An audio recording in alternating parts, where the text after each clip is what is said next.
Welcome back to another episode of the Zealous Podcast, and hopefully you've subscribed by now, but if not, go ahead and click that subscribe button because we have a whole bunch of episodes lined up, as well as a fantastic run in the past year or two. This week we've got Zachary Cogen. Zach's from DC United.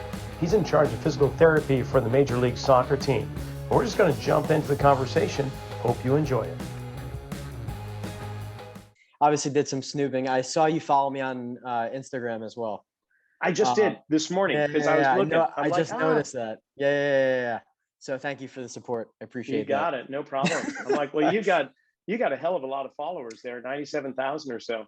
Never anticipated that. I'll be completely honest. I think quarantine and COVID played a huge role in some of the spike that I saw in the following itself. But yeah, it's been enjoyable being able to, share my experiences. Yeah, and the content that you're putting up on Instagram right now is obviously, I don't like using the word corrective, is incorporating proper movements. And how do we follow that up into a training facility, right? So you've got quite a few of the videos there that I think is probably drawing a lot of interest. And that's probably, in my opinion, just by kind of perusing through the posts that you have, I bet that's probably bringing out a good deal of followers. Yes. I think all in all, it really is mostly about just how I see human movement, regardless of whatever followers. I could care less if I have 10 followers or 100. It's more about, I believe that I see human movement in a specific way from all of my teachings and things that I've soaked up from all of my mentors and experiences along the way. And, it's just a reflection of kind of what goes on in my brain. Love it. So what is that? What is the way in which you see movement? So we could definitely compare notes on that. Yeah, of course. 3 planes of motion at all times. Very short and sweet. How well can we absorb force? How well can we produce force through space and time? Obviously, athletes, me working with athletes in my career, I've 95% of the people I've worked with are athletic population, and understanding their demands of sport and how to apply basic principles of movement. How do you move through space? 3 planes of motion at all times, produce, absorb, but at varying degrees of speed, intensity, whatever it may be. So yeah, it really just boils down to those types of things. I love that because the simplicity in it is very complex at the same time. Like we're talking the same language. For the way I say it is that we've got 2 options. You say we can absorb force or we can produce it. And for me, I'm thinking we can either pronate or supinate. We can either land on planet Earth or we can leave planet Earth.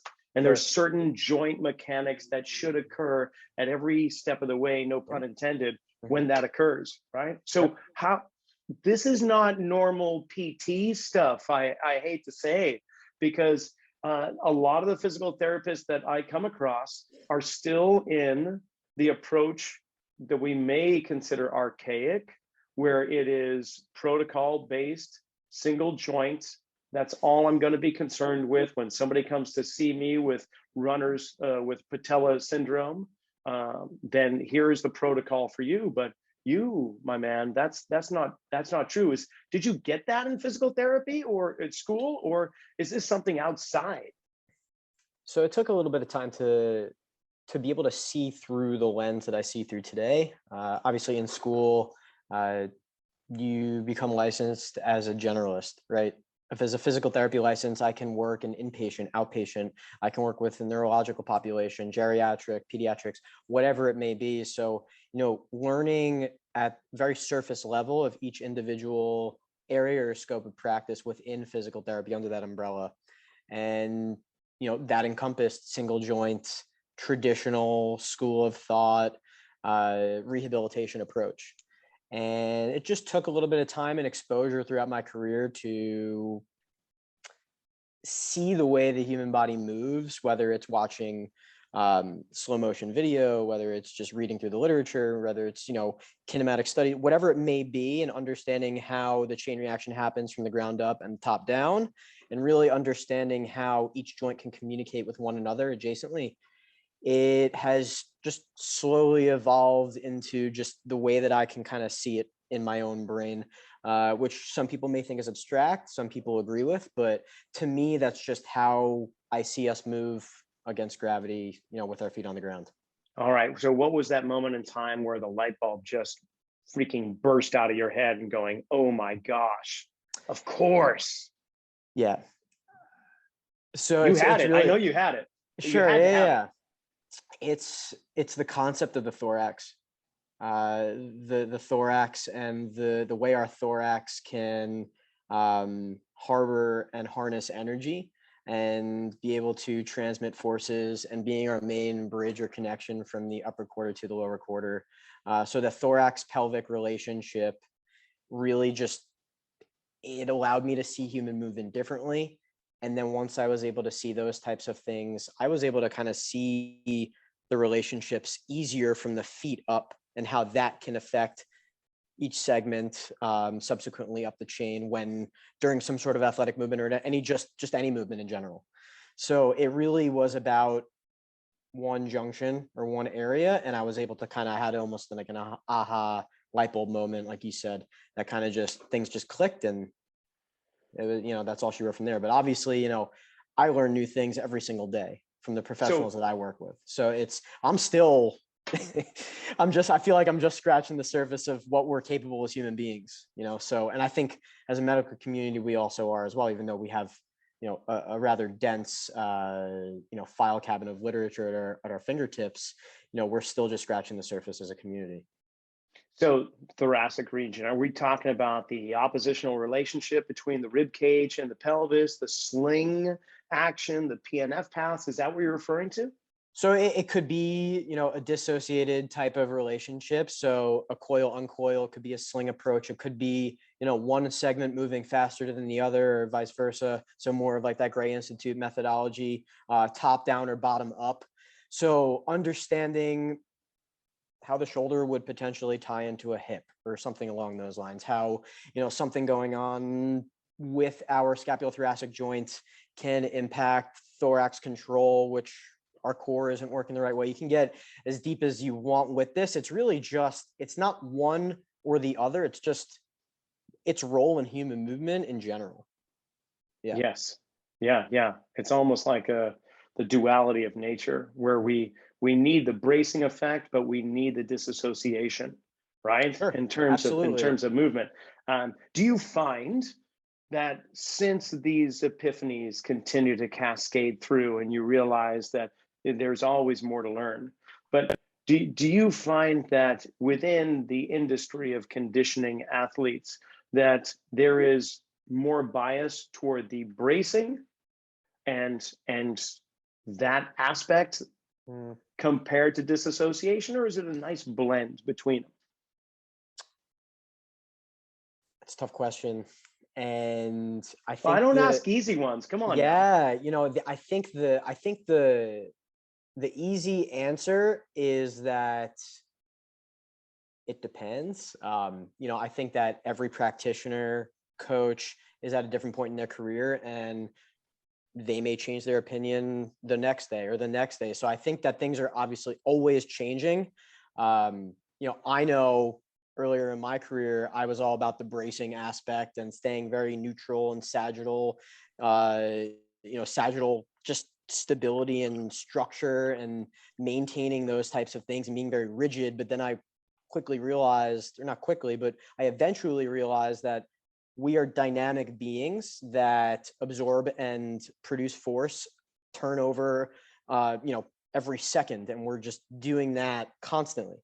And we have to understand that there is a relationship between stability, control, and movement, and we should be able to do all of those together. Yes, there are moments in time when someone needs to have a rigid spine, and I think that's important to train as well. But there are also moments in time when we have to get out of that. So I think I see it as, I don't think that there's one or the other, that it should be that way. I do see some people, or have discussions with some people who are very heavily in the camp of anti-rotation, and we can get into the actual definition of what anti-rotation means. But it really just depends on what lens you're looking through. Yeah. Well, you're with DC United, Major League Soccer. You got world-class athletes.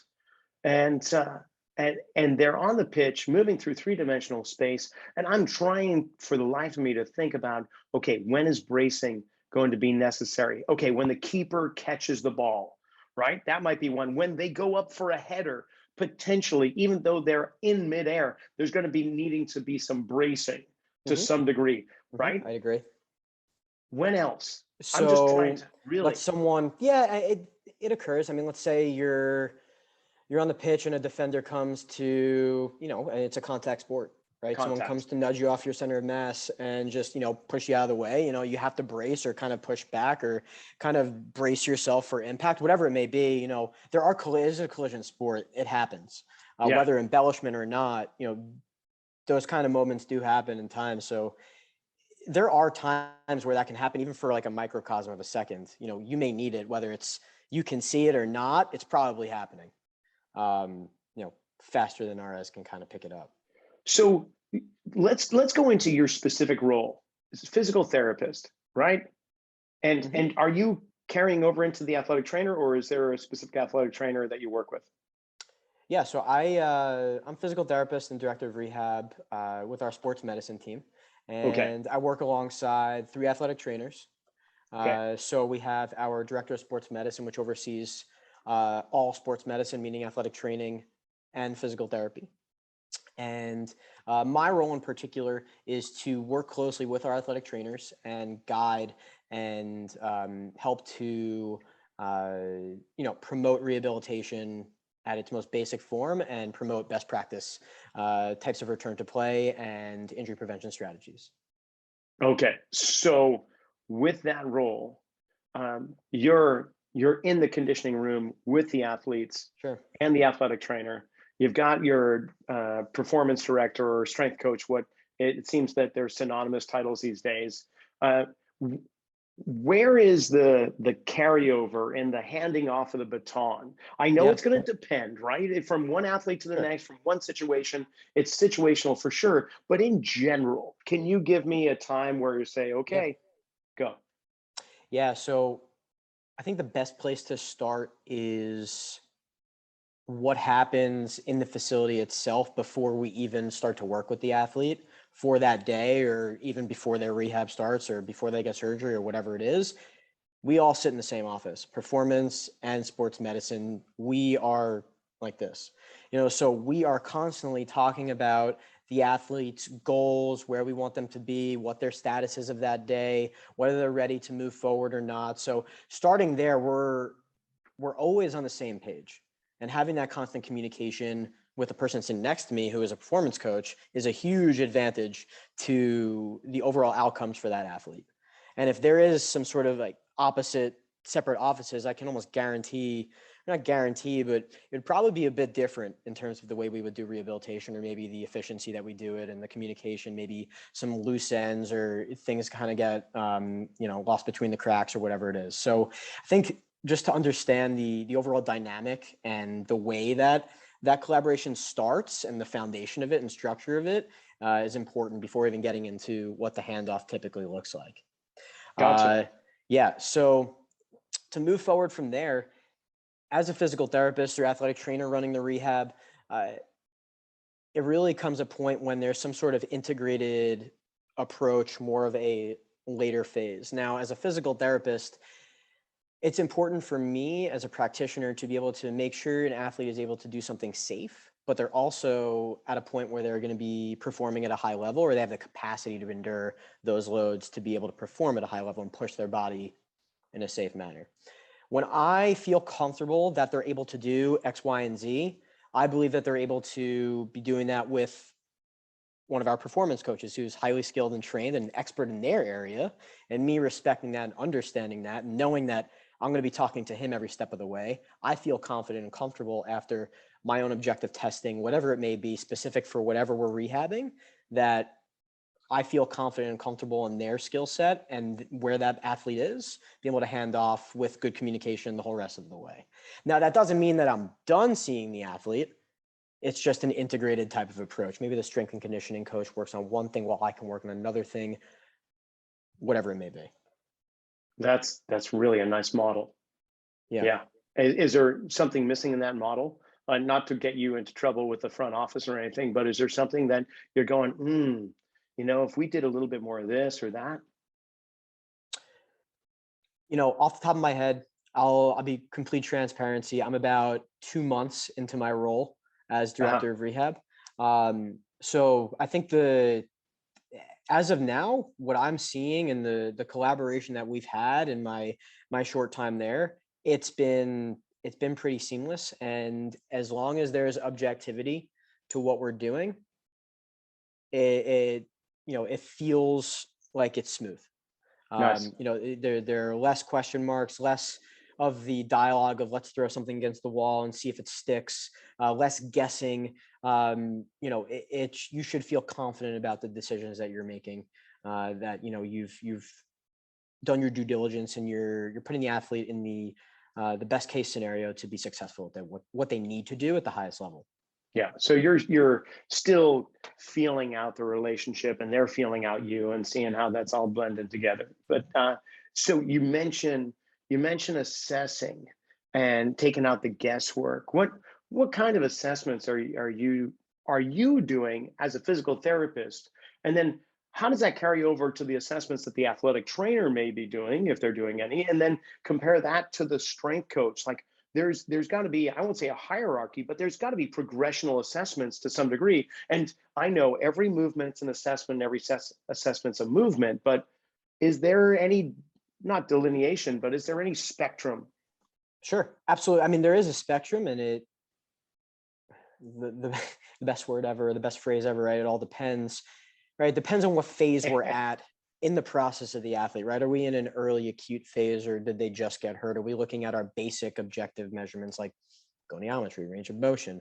Are we looking at, our pain scale of 0 to 10? Are we looking at our girth measurements? Are we looking at those types of things?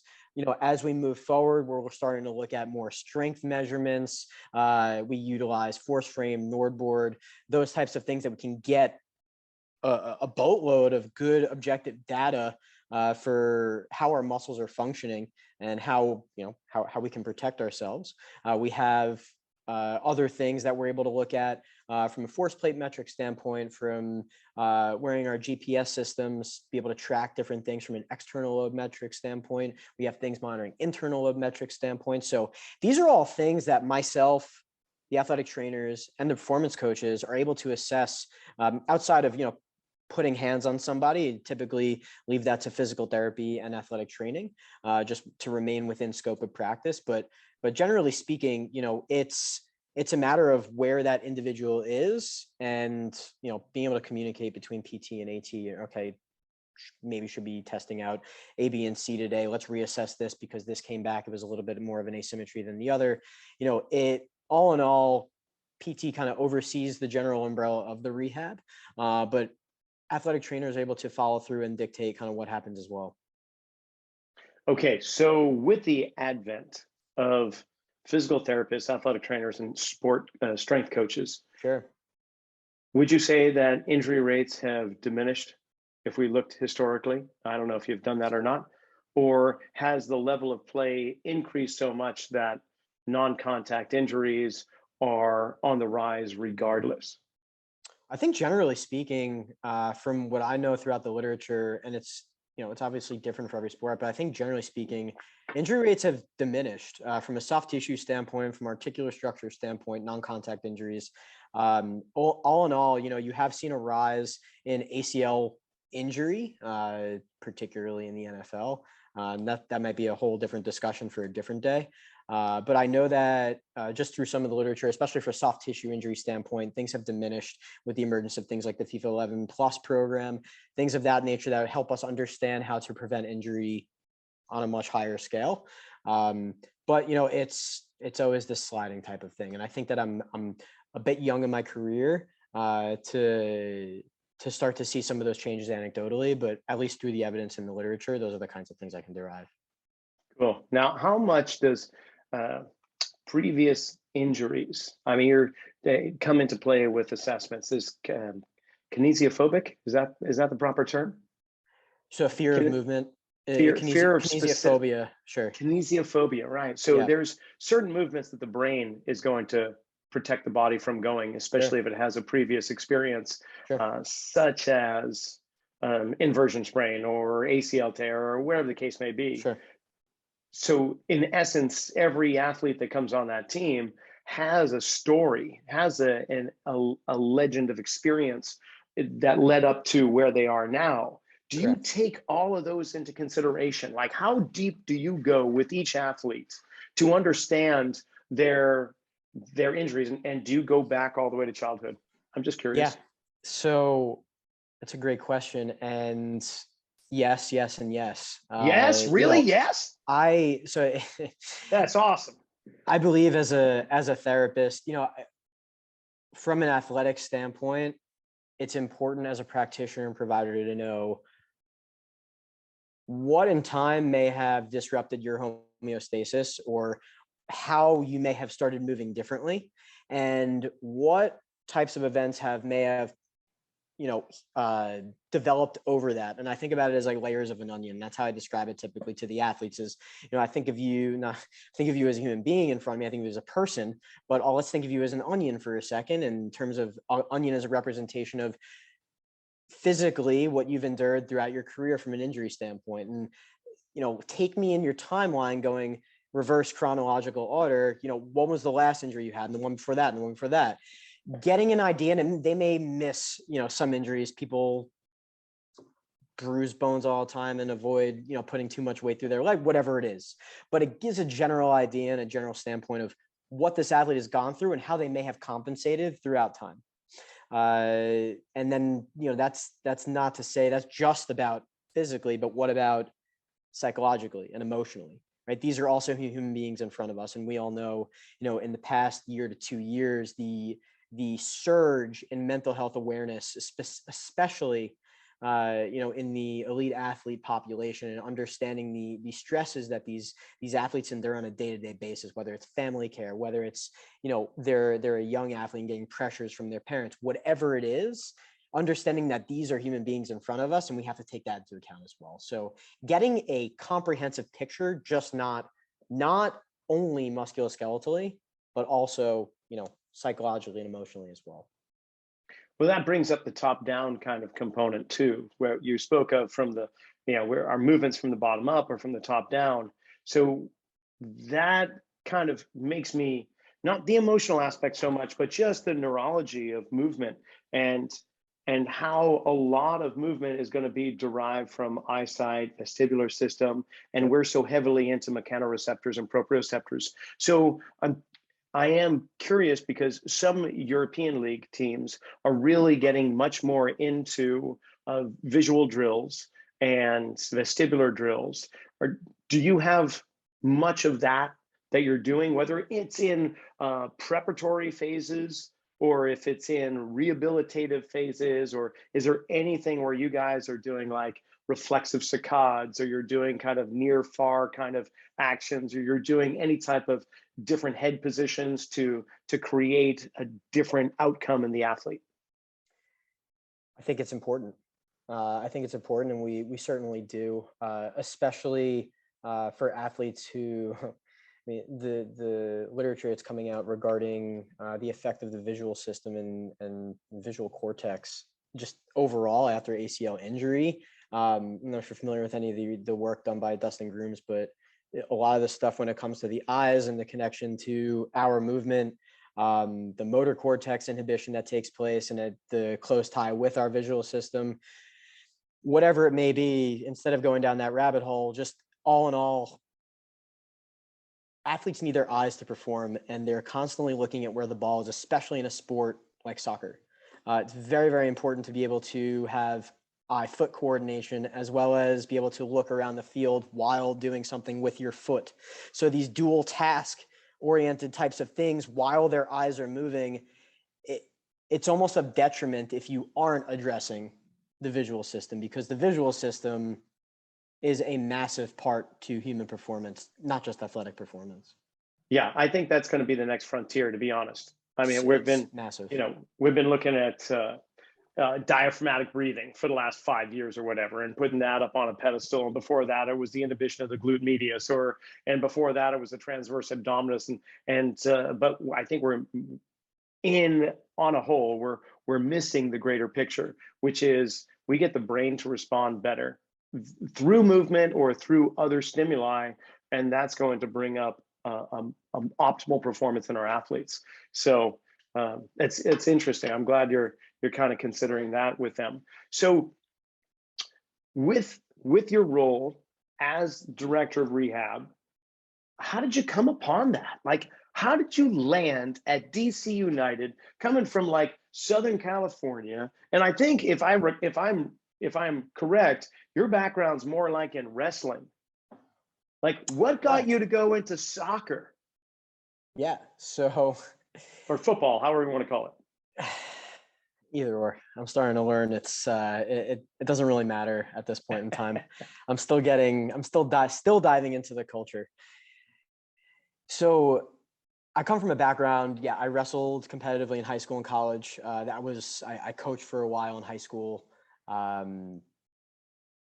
But ultimately I was an athlete at heart, and I quickly learned that I just enjoyed working with athletes. I loved athletics. I love professional sports. I love all types of sports, whether it's Olympic sport, whether it's collegiate, whether it's anything you see on TV, it doesn't even matter. I just love it. And as I started to go through physical therapy school, I started to become enamored with sport-specific movements and being able to get inside, or as closely get inside their brain and figure out what exactly they need to do as a human to help them perform better on the field. And that was the sheer joy that I would get going into work every day, especially at a place like Exos, or when I was with UCLA, was being able to work with all these types of different athletes. And okay, now I'm working with a water polo player. They have completely different demands in an aqueous environment versus a land-based athlete who needs to absorb ground reaction force completely different and move differently than that aquatic athlete. So that was one of my favorite parts. So when I was presented with the opportunity to work in soccer, it's an opportunity to work in professional sports. This is an opportunity to work with a caseload of all athletes at an elite level. And I view them as athletes. Much of the movements that they do, it's more specific to kicking, but from a movement standpoint on the field, very similar to football or rugby or anything that we can really, tennis, these types of things, moving around on a court, moving around on basketball. We all move the same. So it's really just the application of those sport-specific types of things. And that's what I enjoy most about my job, is applying it to the sport in front of me. I gladly jumped at the opportunity to work with athletes to, get them back to a high level or maintain their performance at a high level. Right on. Hey, you must be thrilled to be where you are right now. It's exciting stuff. Yeah, I'm very excited about what's to come in the future. So far, I think that the team that I've jumped in with are great individuals. Communication is a high level, and just being able to preach the types of things from a family aspect is important to me. So I'm excited for what's to come. And any surprises right now, like that were happy surprises, like, oh, I wasn't expecting this. This is fantastic. So right now we're in off season, and I jumped in at the very tail end of the season. So I got a nice little taste of what the season looks like. We were having about 2 games per week when I jumped in, and now it's, off-season program time, needs analysis, changes that we want to make. How can we be better? How can we serve our athletes better? How can we have a lower injury rate? These kinds of questions that we ask ourselves, and being able to collaborate with the people that you work with, it's a nice way to get even deeper into the culture of our team and the culture of the sport of soccer. So I was a little surprised as to what the offseason endures, but I'm just starting to learn, like, these are good learning experiences for me. And this is kind of what I really wanted.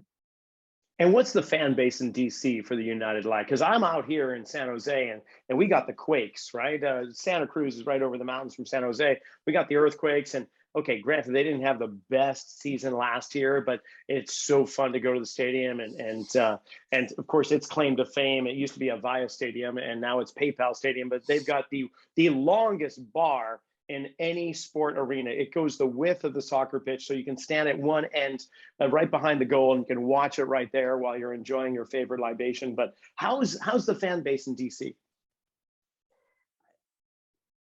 It's awesome. Yeah. So personally, I think my first experience at a home game working on the sideline, they don't stop cheering. It just doesn't stop, and it's constant drums, it's constant chants. I always tell our goaltender he has the best chant. They have a specific chant for different people.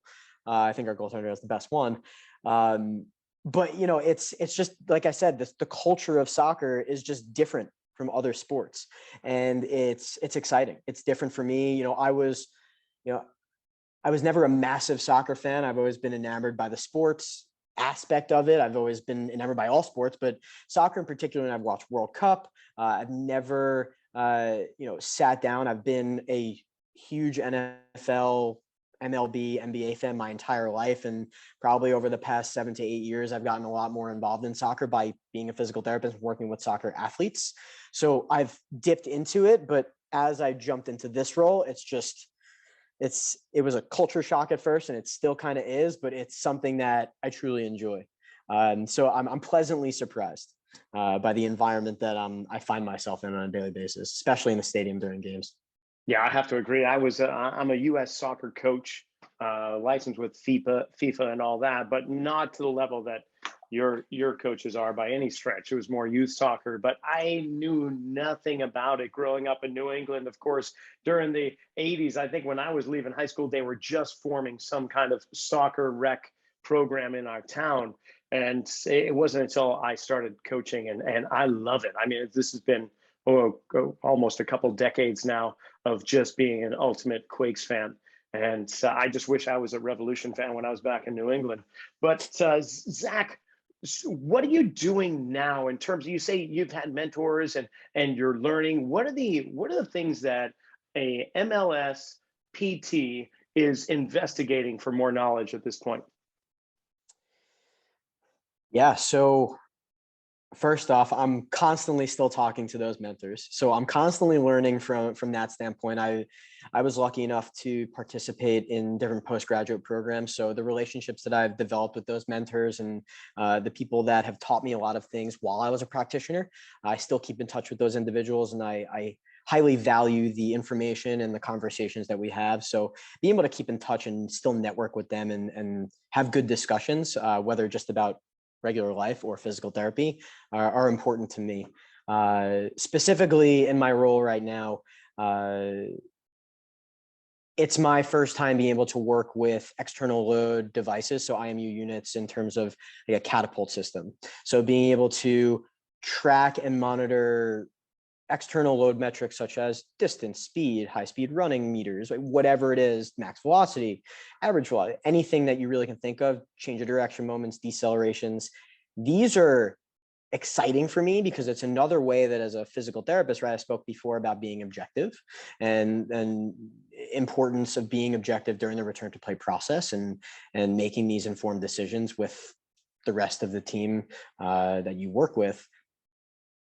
Being able to have these metrics that really tell you what the athlete needs to do in a game has really opened up a new road for me as a practitioner to think about how much more objective we can be, or myself that I can be as a provider. So being able to utilize this data to the best of my ability, not just because we have data, it's good to use, understanding what's good data, what's the best data to use, what could be the most appropriate to use in this scenario, or the least appropriate to use in this scenario. So really understanding the importance of it, and just leading into, I'm currently studying for the new certification came out, the Certified Performance and Sports Scientist certification through the NSCA. So that being down the sports science realm and route, and understanding data and how to utilize that as a practitioner has got me excited about learning new things and what's to come, in the coming months or years of my career. So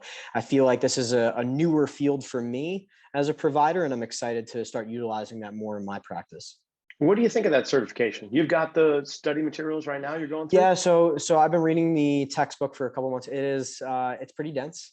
I think that it's great. I think that the information given in it, some of it may be redundant or things that I've learned before in the past. Some of the things that I've learned before in the past may be described with different words, so the nomenclature is a little different. So understanding the differences in the language that's spoken, understanding the role of a sports, I am enjoying it. I'm going to go off on another tangent, but I am enjoying it wholeheartedly. There, like I said, there are chapters that I'm more familiar with than others, but I think that it's useful information for an individual in the position that I'm in to be able to have a greater impact for the human beings that I'm working with and trying to help out along the way. Right on. Okay. I got like maybe one more question here. Please. And yeah, so my clients, they accuse me of having a foot fetish. And I don't want to say that's true, but I am intrigued by the foot. I've got the skeleton of a foot right here on my desk. I'm enamored by the ability of that foot and what it can do, and how every articulation is meant to move in a certain sequence when the foot strikes the ground to the moment it pushes off. And we're talking about like motor neurology being visual, being one of those final frontiers, and the foot is now coming into the forefront, so to speak. So what do you do with the foot? What do you see? It's interesting you said that you have a skeletal model on your desk. I have one sitting on my desk at work as well. Yes. So the foot, I know I mentioned before, the thorax and the pelvis and their relationship were huge for me. But then when the foot came into play, that really was the fire, and that ignited almost everything. And I can't unsee it anymore. It's over. So all right. So the foot is, to me, I don't want to say it's everything, but it's, and it sounds so generalized to say it's so important. It just plays such a crucial role. And just by looking at someone's foot, you really can have an idea of what's going on at their hip without even a size. Sometimes you can kind of play like a guessing game. Okay, I see this right away, and then I'll get them on the table and I'm, oh, there you go. Little did you know.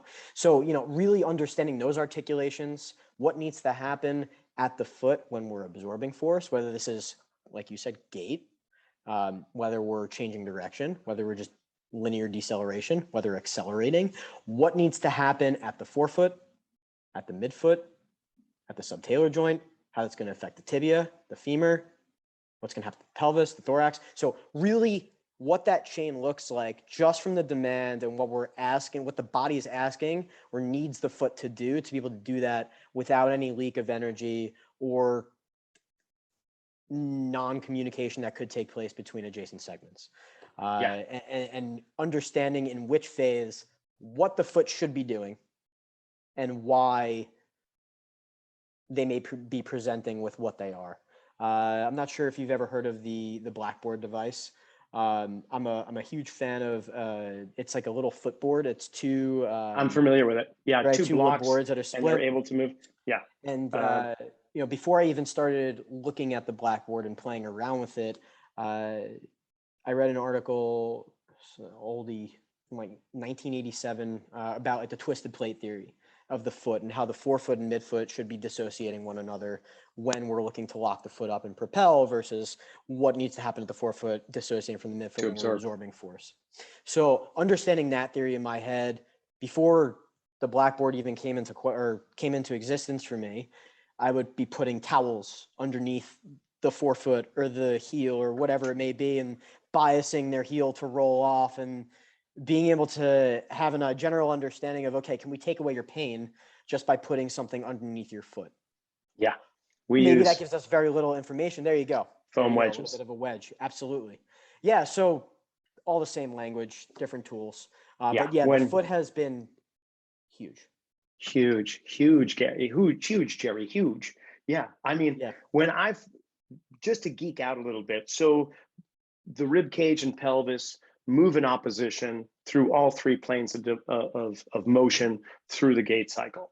And as does the forefoot and the rear foot. Rear foot being the calcaneus and the talus, and the forefoot being everything in front of it, including the midfoot, but all the cuneiforms, navicular and cuboid, and then the tarsals, metatarsals. But exclude the toes for right now, you will find that during the gait cycle that the forefoot and the ribs match one another in all three planes of motion through the entire gait cycle, just like the calcaneus talus matches the pelvis and the skull. So if you are missing movement in the chain, you can look down potentially and see if they're lacking certain motion in the foot, or vice versa, work your way up.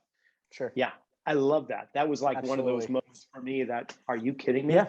Then it's really the question of, okay, is this now a mobility issue or is this a control issue? You know, yeah. Sometimes someone has pinching right in the front of their ankle, anterior ankle, and automatically, you know, I've seen a lot of therapists go in and just mash away at dorsiflexion, posterior mob, take it away, take it away, take it away, neural inhibition, downregulation of pain, and it goes away, but it just comes back. Versus, okay, let's maybe bias the foot a little bit, give you a couple of verbal cues, think about just controlling the foot a little better, improve tailor position in space, and all of a sudden their pain may go away. Yeah. Now, is that a mobility issue that may have been driven by a control issue more distally at the foot? Who knows? But you know, it's just having a better understanding of that, helping to potentially create some longer lasting changes. I think of it as negotiations between one area and another. And if we can, and that area may be behaving that way because it is the only way that it can produce a shift or a mass, where a movement, anything it needs, if this area is not negotiating well with it. So get everything to talk together, and you got a happy family and you got an amazing athlete. Zach, this has been amazing. I love talking shop, and I know we could go on for a lot longer, but I want to respect your time. You know, people are following you on Instagram. Where should they go? Yeah, so my page is at the sports physio _. You know, my door is always open. I answer DMs regularly. So if any questions come about, comments, concerns, I'm always open to any constructive discussions, anything along those lines. I unfortunately don't have a Twitter. Like most professionals, I should get one. People keep telling me I need to get one, but I haven't got one yet. Stay young, stay with Instagram. You're better off. There you go. I'm also reachable by email as well, which is, I think you can access that from my Instagram page as well on my homepage. So yeah, I appreciate the plug. You got it. I'll throw on the contact information at the bottom of the page. And this has been great. I can't thank you enough. Thanks a lot, Rocky. I appreciate you having me on. And that's a wrap for another episode of the Zealous Podcast. I want to thank Zach Cogen for coming on, having a great conversation with him. And be sure, again, subscribe to our channel. Make sure you don't miss out on every weekly episode we have. In fact, next week, I've got Mark Verstegen. He is the founder of Athletes Performance Institute Core Performance, or now known as Exos. And we'll be getting that off next Monday, 6 a.m. Pacific, 9 a.m. Eastern, at that regular time. Thanks for listening.